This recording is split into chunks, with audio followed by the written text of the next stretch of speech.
find out. Hold on, this is what you're wearing, Carlton? Yeah, man. You come bush out though. Bush out for the boat. God is on board. Fret not.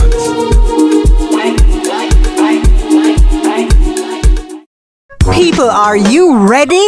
Fit Fire has joined the Fete. If you missed it on the ground, catch it on the TV.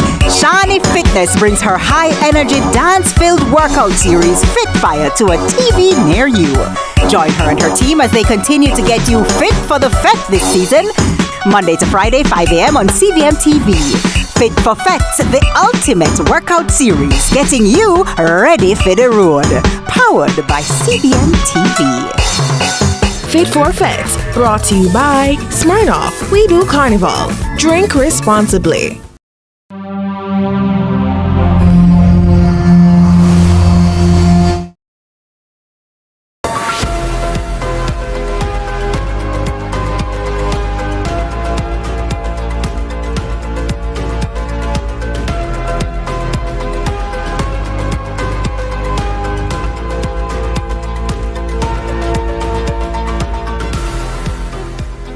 This is CVM News at noon. It's Monday, April 28, 2025. I'm Nika Lewis. Thank you so much for having joined us.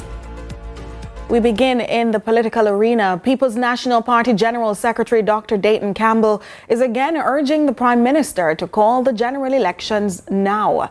This as he demands what he considers a political rematch to prove the renewed strength of the opposition. He was speaking at the St. Anne's Bay Divisional Conference held at the Marcus Garvey Technical High School in the parish last evening. Only win 14 seats, and we are waiting for the rematch. We have been training for the rematch, and we are now at the point where the referee has said, on guard, we are ready for the rematch. So, Mr. Prime Minister, no more delay, no more bugger talking. Now it's time for you to name the date, and we will meet you there, and we are going to beat you street and land. The PNP is going to return to government in Jamaica. Name the date. Corporate and residential civilians or citizens rather in Western Jamaica are expected to benefit from the development of another housing development spanning sections of St. James and Trelawny. Prime Minister Andrew Holness shares it's more than just a groundbreaking taking place. It's an injection of resources that will spur growth in coming years. More in this report. Dubbed the Spot Valley Oasis, Prime Minister Andrew Holness says the soon-to-be-constructed Brookside estate in St. James will bring additional income-generating prospects to locals and businesses there. It signifies our continued commitment to making the dream of home ownership a reality for thousands of Jamaicans. Brookside Estate represents the government's firm belief that every Jamaican family, regardless of income, regardless of social status, deserves access to safe, affordable, and modern housing. That belief is not abstract. It is reflected in action, in investment, and in the partnerships that we forge. Today's project, delivered under the National Housing Trust Guaranteed Purchase Program, is yet another tangible proof of that vision. Speaking at the recent groundbreaking ceremony, he notes the project brings into focus much of what the government had intended for Jamaicans seeking to own a home here. Under this project, we will be constructing 418 housing units, 240 one-bedroom homes, 178 two-bedroom homes on over 51 acres of land nestled strategically between Montego Bay and Falmouth. The location alone speaks to the potential of this community, within reach of major employment centers, but yet designed to provide a tranquil residential environment. This initiative is being led by the Hen and Fifth Construction Group Jamaica Company Limited, who have proven themselves as capable and dependable construction partners. Under the Guaranteed Purchase Program, developers take on the responsibility of design, implementation, and delivery of the homes, while the NHD assumes the market risk. The Prime Minister says the investment will see hundreds of housing units being made available for purchase in the Western Space, not just in St. James, but also in Trelawny. As we lay the foundation for the Brookside estate, we're also laying the groundwork for economic growth in St. James. This development will serve as a catalyst for job creation and local business stimulation. During the construction phase, we anticipate the creation of numerous employment opportunities for skilled and unskilled workers in the region. From masons and carpenters to electricians and plumbers, this project will engage a diverse workforce, providing them with steady income and valuable experience. Moreover, the influx of residents to Brookside Estate will spur demand for goods and services benefiting local entrepreneurs and small businesses. From grocery stores and pharmacies to schools and transportation services, the community's growth will have a ripple effect, invigorating the local economy. Mr. Holness maintains gone are the days when housing solutions offered little to no comfort or convenience, despite high price tags, adding the government's instructed that housing be provided with some semblance of serenity. Residents in sections of St. Mary will still have to adhere to curfew rules as the police have extended the previous curfew until Tuesday, 6 p.m. This comes in light of rising tensions between communities in the parish. Residents are being urged to cooperate with the Jamaica Constabulary Force's instructions. The communities affected are Marson Town, Crooked River, and Tank Lane. The commanding officer for the parish is urging anyone with information regarding the incidents in the parish in the last few days to say what they know. The St. Mary Division has reaped tremendous success in recent times due to the strategies employed to curb crime in the parish. However, due to an increase of crime in specific areas within the division and the intent of criminals to erode the gains made across the parish, curfews have been imposed in their respective areas in response to the uptick. In the interim of these curfews, the St. Mary Police will execute strategic and robust policing tactics to dismantle criminal elements and their operations. These curfews are not tailored to affect law-abiding citizens, but rather those who are hell-bent on disrupting the sanctity of the St. Mary Division. Anyone with information that can assist the police is asked to contact the Port Mara Police at 876-333-9530 or 876-994-4222. Crime Stop at 311 or the nearest police station. The St. Mary Police remain committed to ensuring the safety and security of all law-abiding citizens. We seek your full cooperation as we work together assiduously to dismantle all criminal activities in your communities and restore peace within the St. Mary Division. And as Jamaica prepares for a constitutionally due general election, Executive Director of the Jamaica Accountability Meter Portal, JAMP, Jeanette Calder, is urging the government to fulfill its promise to provide formal job descriptions for members of Parliament, MPs, before voters head to the polls. Calder argues that without clear job expectations, citizens, the true employers of MPs, cannot properly measure their performance. She was speaking on Sunrise this morning, where she emphasized that Jamaicans fund MPs' salaries and projects and should be empowered to make informed hiring decisions at the ballot box. So it really becomes important if you stop and think about it. Owner of the assets, financier, and employer, and we are not clear as to what the job duties are when they go to the office, which is Parliament or even to the constituency. So JAM believes that the Prime Minister, having made a promise 2 years ago to provide those job descriptions, we are just here to give him a nudge and to remind him and to ask for it to be done before the elections. The call for accountability comes as Calder reminded the public that Prime Minister Andrew Holness had committed in 2019 to implement MP job descriptions and later promised in 2021 to link them to performance measurements. She expressed hope that establishing job descriptions could eventually open the door for a right of recall for non-performing MPs. Do you know of any owner, employer and financier who, if the employee is not performing, has to wait 5 years to say, I'm sorry, we're not going to take you back? That's not going to happen. If any of us in the studio had a contract where regardless of how we perform, Dennis, we're going to get the money, we're going to get a doubling, how does that modify behavior? It's human beings we're talking about here. Yeah. So yes, we're hoping that this is another way in which we'll open the door to that conversation. Doesn't have to be impeachment, doesn't have to be recall. But as I speak, there are MPs who on average come to the office 30% of the time for the year. Political commentator and columnist Reverend Peter Espute says while he sees merit in having a standalone office of the political ombudsman, certain foundational issues must first be addressed. Speaking on CVM's lead story, Espute emphasized that there are other critical matters that require examination. Do we need an ombudsman at all?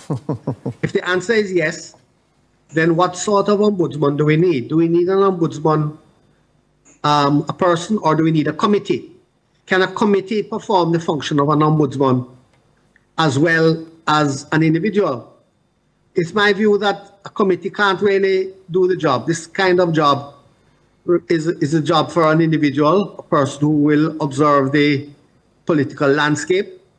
My understanding of the role of the ombudsman is that the ombudsman enforces the code of conduct and makes sure that both sides play fair. A person sits in the chair every day for a full working day, 5 days a week, maybe 6 days a week. A committee, my understanding is the committee meets regularly, but not every day, maybe every week, maybe every 2 weeks. The issues that may arise will arise on a daily basis that need somebody in the chair every day to respond to the situation. I think if we're going to have an ombudsman, then we need to have a person in the chair every day who can deal with the matters that arise every day. Having a committee that meets irregularly or regularly but not frequently, it seems to me cannot do the job.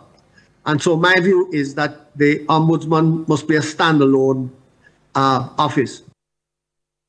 Meanwhile, former chairman of CAFE, Dr. Lloyd Barnett, explains that the current system is unworkable given its intended functions. The fact of the matter is that the nature of the functions performed by the political ombudsman requires immediate response to complaints, the reporting of incidents, and a committee of several persons can be summoned to a meeting to discuss these things in the short time that is required to solve an impending crisis. And more importantly, the disputes which arise and which requires the intervention of the political ombudsman are disputes between political combatants. How can, therefore, a body which comprises a substantial number of politicians be responsible for intervening in and reprimanding persons who do not observe the code of conduct or behave in a proper manner? It is just not feasible, and that is why it has not worked. We take a break, but stay tuned for our discussion segment up next.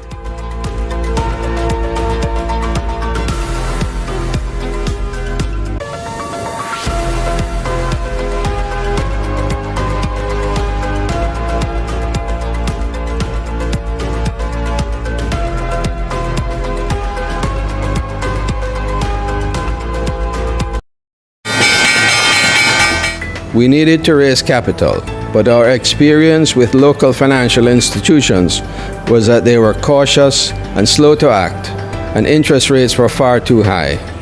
We had real concerns about financing our business through outside equity investors and the possibility of interference. Could we get a fair valuation for our business? We had our own ideas about the business and its value. Should I go the traditional route of bank financing, or should I try the Jamaica Stock Exchange? So we made a call and experienced transformation of our business through conversations. I'm John Mahfood, CEO of Jamaican Tes, and we're listed on the Jamaica Stock Exchange. Give us a call today at 876-967-3271 to begin your transformation through conversation. We want to see your company listed on the Jamaica Stock Exchange. In need of a loan? AIM Financial is the place to go. We have loans from $20,000 to $3.3 million. Get a loan to pay school or college tuition, medical expenses, bills, fix up your house, buy furniture and appliances, repair or buy a car. And when you're done, take a vacation loan. AIM has a loan for any purpose. Call AIM today. You won't find a better deal elsewhere. Guaranteed.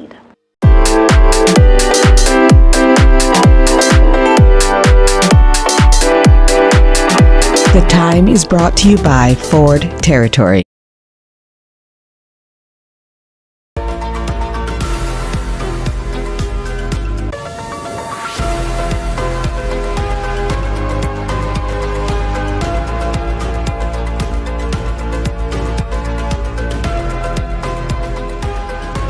Welcome back. And as we reflect on the excitement and energy of Carnival Jamaica 2025, it's time to take a closer look at just how this year's celebrations unfolded.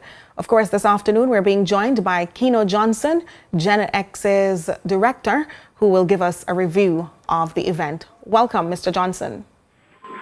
Hi, good morning, good afternoon. Thanks for having me. Absolutely. But looking back at Carnival 2025, yes. Tell me firstly, how would you assess its overall success? Well, as one of the key stakeholders in the road march, band, pageantry experience for masqueraders, Gen X Jamaica is quite proud and happy that we're able to help Carnival in Jamaica achieve its goals to be one of the marquee destinations for masqueraders, not just in the Caribbean, but globally. So we're happy in that regard. As for our own personal goals, we've met most of them. Yes, cliche alert, you'll have to go back to the drawing board to ensure that we do enhance and improve our standards next year, even higher, as this year has been receiving early reviews of great top marks, but we still always aim to impress, give our masqueraders that top-tier quality experience, which we seek out to do every year. So overall, as a Jamaican, I'm proud, and as a Gen XS director, I'm even more proud and happy. Well, as both of those, what were the standout moments from this year's Carnival for you? Oh, the standout moments, there's so many, and it's only midday news. It's not all-day news on CVM. No. But I must humbly say, the performances and seeing the pageantry of beautiful people on the road. We had Bungie Garland do our Gen XS Immortals Juve, which, by the way, was phenomenal. It was, I humbly say, epic, because it sets an increase, a higher bar for the Juve experiences in Jamaica and across the Caribbean. In addition to that, not just Bungie's performance there, he doubled down and he came on the road with us again for Gen XS, Friend of Gen XS, Kingdom of the Sun on Sunday. So we were happy to see him not just once, but twice within some 23 hours. We also had Test the Band.